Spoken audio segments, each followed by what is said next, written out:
Okay.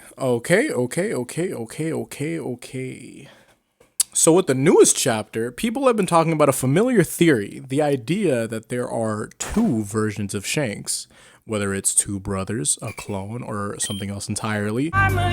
The theory suggests that we're dealing with multiple Shanks, and this latest chapter is supposed to confirm it. But does it really? Well, let's break down what we actually know. The first piece of evidence that people point towards is Shanks' meeting with the Gorosei. Everyone keeps saying that his iconic scar is missing, but here's the thing. First, we're looking at the wrong side of his face. Now, the counter argument to that is that Oda has depicted Shanks from a similar angle from before, where his scar was still visible. But this brings an important discussion about art consistency. Let's think about it logically. Yes, there's a possibility that this was intentional, but there's also a possibility that this is artistic variation. And here's something interesting. Even if this was a clone or brother, who's to say that they wouldn't have matching scars? If someone wanted to impersonate Shanks, wouldn't they have to replicate his most distinctive feature? Also the arm.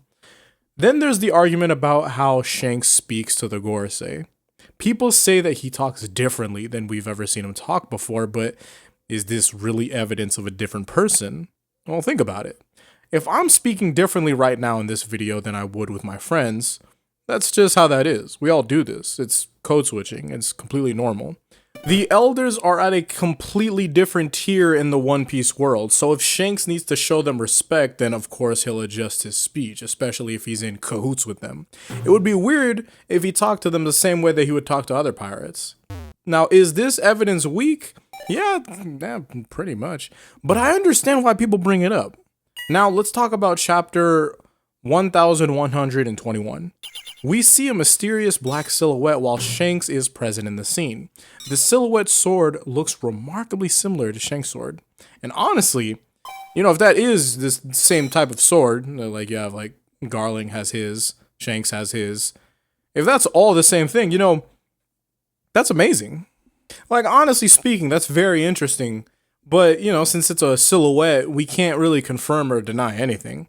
The piece of evidence is a bit neutral at best, depending on the person that you are. I think it's kind of a positive because I'm like, hey, look, it's not, they had to take two different silhouettes for Shanks.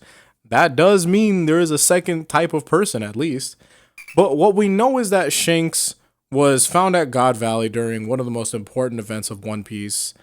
And it doesn't necessarily tell us that there was someone that wasn't there or someone that was there.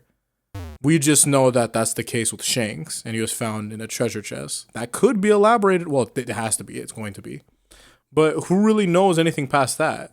But my thing is that it's actually worse for everyone if there happened to be only one Shanks. It's easier if there's two. I have a large theory on what if there had been just one the whole time and why you should be worried about that.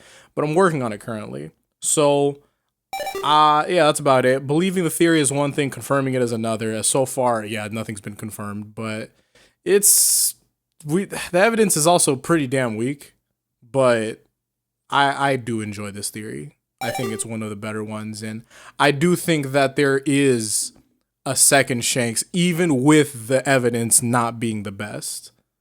So I'll work on this single Shanks theory, but if we get better evidence later, well, I'll be throwing that out. So thank you all for watching this very short video. Hopefully I'll see you on the next one. Until then, peace out and Godspeed.